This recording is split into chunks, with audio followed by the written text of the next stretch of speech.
زیادہ رونے سے میت کو عذاب دیا جاتا ہے، بار بار قبر پر جانے سے میت اپنی طرف بلاتی ہے، ان باتوں میں سے کون سی درست ہے؟ ایک بات درست ہے، باقی ساری غلط ہیں۔ حدیث میں آتا ہے ان المیت لیعذب ببکاء اہلہ علیہ، عربی الفاظ ہیں کہ میت پر عذاب ہوتا ہے اس کے گھر والوں کے رونے کی وجہ سے۔ اب سوال پیدا ہوتا ہے چیخو پکار کر کے رو وہ رہے ہیں، عذاب اس بیچارے کو کیوں ہو رہا ہے؟ یہ تھوڑی رو رہا ہے۔ تو علماء نے اس کا جواب دیا ہے کہ اس پر لازم تھا، اس کو پتا تھا کہ جب میرے خاندان میں یہ رواج ہے کہ میں مروں گا تو گریبان پھاڑ پھاڑ کے چیخ چیخ کے پورا محلہ سر پہ اٹھایا جائے گا، تو اس نے اس برائی سے ان کو زندگی میں روکا کیوں نہیں؟ تو گھر کا سربراہ اس برائی کا ذمہ دار ہوتا ہے نا جو گھر میں ہو رہی ہے، اس کو چاہیے تھا وصیت کرتا کہ ہمارے یہ، کیونکہ جن خاندانوں میں رواج ہوتا ہے وہی ایسا کرتے ہیں، جن کے یہاں رواج نہیں ہے وہ ایسا نہیں کرتے۔ جب اس کو پتا تھا کہ میرے مرنے کے بعد ہا ہو چیخو پکار رونے کے مقابلے ہوتے ہیں باقاعدہ، جو نہیں رو رہا وہ سمجھتے ہیں اس کو تو محبت ہی نہیں تھی، لہذا جس کو محبت نہیں بھی ہونا وہ بھی دکھانے کے لیے رو رہا ہوتا ہے بہت چیخ چیخ کے۔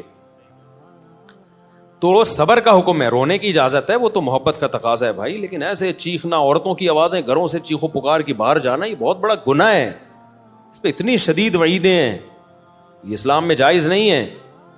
تو اس کو پتا تھا میرے خاندان میں یہ رواج ہے، تو نے وصیت کیوں نہیں کی؟ ان کو روکا کیوں نہیں کہ میرے مرنے کے بعد یہ حرکتیں نہیں ہوں گی؟ تو ایسی صورت میں اس کو بھی عذاب ہوگا جب کوئی روئے گا، کیونکہ اس گناہ کا ذمہ دار یہ بھی ہے۔ ان المیت لیعذب ببکاء اہلہ، تو اس کا مطلب یہ ہے کہ جس کو پتا تھا میرے مرنے کے بعد یہ سب کچھ ہوگا لیکن پھر بھی اس نے منع نہیں کیا خاندان والوں کو، تو اس کو پھر تکلیف ہوتی ہے، جتنا چیخو پکار ہوتی ہے، اس کو فرشتے مارتے ہیں، بولتے ہیں تیرا کیا کرائے، تیری تربیت ہے۔ لیکن اگر وہ وصیت کر چکا تھا اور ان کو سمجھا کے جا چکا تھا تو پھر قرآن میں صاف پتہ چلتا ہے لا تزر وازرۃ وزر اخری، کوئی دوسرے کے گناہوں کا بوجھ نہیں اٹھائے گا، پھر ان کے رونے چیخنے سے اس کو کوئی گناہ نہیں ملتا۔ حدیث میں آتا ہے ایک صحابی کا انتقال ہوا تو دوسرے نے بہت تعریف، مرنے کے بعد ہم تعریفوں کے پول باندھ دیتے ہیں نا، روایت میں ہے یہ جو میں آگے پیش کر رہا ہوں آپ کے سامنے، بہت تعریفیں۔ تو نبی نے فرمایا قبر میں اس کو فرشتے مارتے تھے اور پوچھتے تھے کہ بتا کیا تو واقعی میں ایسا تھا؟ یعنی یقیناً تو ایسا نہیں تھا، تو کیوں جھوٹی تعریفیں کروا کے گیا لوگوں سے اپنی؟ بعض لوگوں کی عادت ہوتی ہے نا کہ وہ اپنی جھوٹی تعریفیں کروا کے اپنے غلط امیج دنیا کے سامنے، جو اچھا امیج ہوتا ہے لیکن وہ جھوٹا ہوتا ہے، تو امیج ایسا بنا کے، یہ لفظ امیج نہیں ہے، مجھے کسی نے بتایا امیج ہے نا، تو میں جو انگلش میں غلطی کیا کروں مجھے بتا دیا کرو میرے بھائی، میں کوئی انگریز امریکہ میں تھوڑی پیدا ہوا ہوں۔ تو ایسا اس کا امیج بنایا ہوا تھا کہ یعنی جو بعض لوگ ایسا اپنا تصور لوگوں کے دماغوں میں بنا کے جاتے ہیں جیسے بہت نیک، تو ایسے میں اگر مرنے کے بعد آپ کی جھوٹی تعریفیں ہو رہی ہیں نا تو اس پہ بھی چترول لگتے ہیں کہ لوگ کہہ رہے ہیں یوں تھا تو تھا گیا، تو ایسا ہے پٹاخ ایک لگے گا، بتا تو ایسا تھا۔ تو اس لیے جیسے ہو ویسے ہی نظر آؤ، اپنے بارے میں زیادہ نہیں تعریفیں کروایا کرو لوگوں سے۔ ہاں جو نعمتیں اللہ نے دی ہیں اس کا اظہار کرنے میں کوئی حرج نہیں ہے۔ بھائی غیر مسلم اگر خوبصورت ہے تو دیکھنے میں اچھا لگے گا، تو اس کا تو، اور مسلمان تہجد گزار بدصورت ہے تو دیکھنے میں اچھا نہیں لگے گا۔ تو اچھا لگنے کا تعلق مسلم یا غیر مسلم سے نہیں ہے، اگلے کی پرسنالٹی سے ہے۔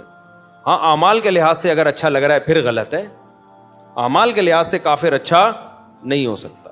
تبھی ہم کہتے ہیں کافر کی خوبیوں کو بیان کیا کرو کہ بھئی ان لوگوں میں یہ خوبی، لیکن یہ کہنا کہ وہ مسلمانوں سے اچھے ہیں یہ زیادتی ہے بھائی۔ مسلمانوں سے اچھے کیسے ہو گئے؟ جو خدا کا انکار کرے اور جو خدا کو مانے دونوں برابر ہو سکتے ہیں؟ ایک اللہ کو مانتے ہیں، اللہ کے پیغمبروں کو، اللہ کی کتابوں کو مانتے ہیں، دوسرا مانتا ہی نہیں ہے، وہ کہتے ہیں میں خود بخود بناؤں، تو اپنے خدا کا انکار کر دیا اللہ کا، تو مسلمان سے اچھا۔ اگر وہ اچھے ہوتے تو اللہ مسلمانوں کو جہنم میں بھیجتا، پھر ان کو جنت میں بھیجتا۔ ہاں یہ کہنا درست ہے کہ ان چیزوں میں وہ مسلمانوں سے اچھے ہیں، اور سب مسلمانوں سے بھی نہیں، خاص جیسے پاکستانی مسلمانوں سے امریکی مسلمان کرپٹ نہ ہونے میں اچھے ہیں، جاپانی مسلمان پاکستانی مسلمانوں سے ڈسپلن میں اچھے ہیں، ڈسپلن ان کا بہت اچھا ہے، صفائی ستھرائی میں وہ پاکستانی مسلمانوں سے اچھے ہیں۔ تو پاکستانی کس چیز میں اچھے ہیں وہ سوچ رہا ہوں، ابھی کوئی دماغ میں آئے گا تو بتاؤں گا۔ تو بیوی سے وفا کرنے میں پاکستانی مسلمان جاپانیوں سے اچھے نہیں، بہت اچھے ہیں، سمجھتے ہو؟ اور ایک اور چیز رہ گئی، بچے پیدا کرنے میں بھی بہت اچھے. تو چند چیزوں میں تو ہو سکتا ہے، یہ تو کافروں میں بھی تھا نا. نبی صلی اللہ علیہ وسلم نے فرمایا خیارکم فی الجاہلیت خیارکم فی الاسلام، جو زمانے جاہلیت میں کافر اچھے تھے اسلام میں بھی وہی اچھے ہیں. تو اس سے پتہ چلا کافر میں بھی کوئی اچھا ہو سکتا ہے نا. تو یہاں اچھائی سے مراد ہے چند صفات میں اچھائی، غیرت میں، بہادری میں.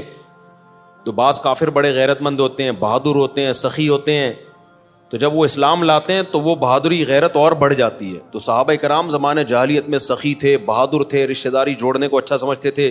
یہی جب مسلمان ہوئے تو یہ وفا کس کے لیے استعمال ہوئی؟ پھر نبی کے لیے. اور جو منافق تھے مدینہ میں، وہ کم وقت اسلام لانے سے پہلے بھی 2 نمبر، اسلام بھی لانے کے بعد بھی 2 نمبر. وہ جدھر دیکھتے تھے نا پلڑا بھاری ہے ادھر کو پلٹ جاتے تھے.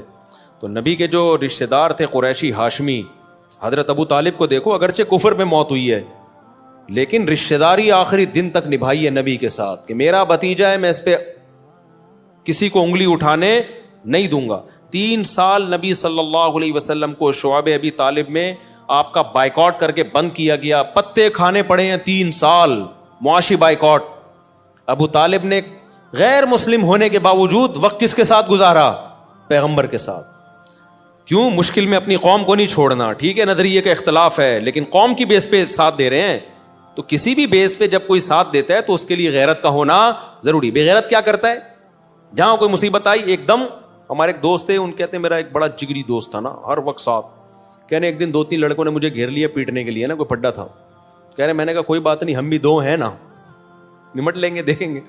کہہ رہے میں مار کھائے جا رہا ہوں، کوئی رپلائی کہیں سے ہو ہی نہیں رہا. کہہ رہے میں نے اپنا وہ لنگوٹی یار دیکھا تو وہ 3 کلومیٹر پہ نا بھاگا جا رہا ہے. ابے تو یہ تو اس موقع پہ نہیں بنتا یار. یا تو وہ 100 آدمی ہوتے تو یار وہ بھی 2-3 ہیں، تم 2 ہو تو کچھ تو کرو نا، کچھ تو بچاؤ تو گئی اس کو. ایک دم ایسا بھاگا. میں چھوٹا تھا تو میرے ساتھ ایک ہمارے کلاس فیلو اسکول کا لڑکا، ہم دونوں ڈبل سواری پہ آ رہے تھے. آپ کو پتا ہے کراچی میں ڈبل سواری پہ پابندی ہی رہی ہے. اب ہم تو محلے پڑوس میں ہی نکلے، کہیں آگے ٹریفک پولیس والا نا، ہم چھوٹے بچے تھے اس وقت، ایک تو عمر بھی پوری نہیں تھی، وہ بھی اللیگل کام. تو ہم تو ایسے ہی نکلے، گلی محلے میں لوگ نکل جاتے ہیں، غلط ہے نہیں کرنا چاہیے. پولیس والا اب جیسے ہی ٹریفک پولیس والا نا میرے جو پیچھے بیٹھا ہوا تھا وہ چلتی بائک سے اتر کے بھاگ گیا. مجھے آج تک وہ واقعہ ہے، اتنی اسپیڈ سے بھاگا ہے میں اکیلا. تو وہ ٹریفک پولیس والے نے اس کو دیکھ کے اس کو اتنی ہنسی آئی ہے کہ یار یہ کتنا ڈر گیا، بھاگا جا رہا ہے. تو مجھے بھی چھوڑ دیا، بولا جا یار واپس. وہ دن آج تک میں بھولا نہیں ہوں کہ یار تھوڑی سی اسپیڈ تو بھائی پکڑے گا کیا کہ جیل میں تھوڑی ڈال دے گا، تھوڑا سا تنبیہ کرے گا، کچھ جرمانہ لگا دے گا، کچھ بھی کرے گا. اتنے بچے پہ تو کیا جرمانہ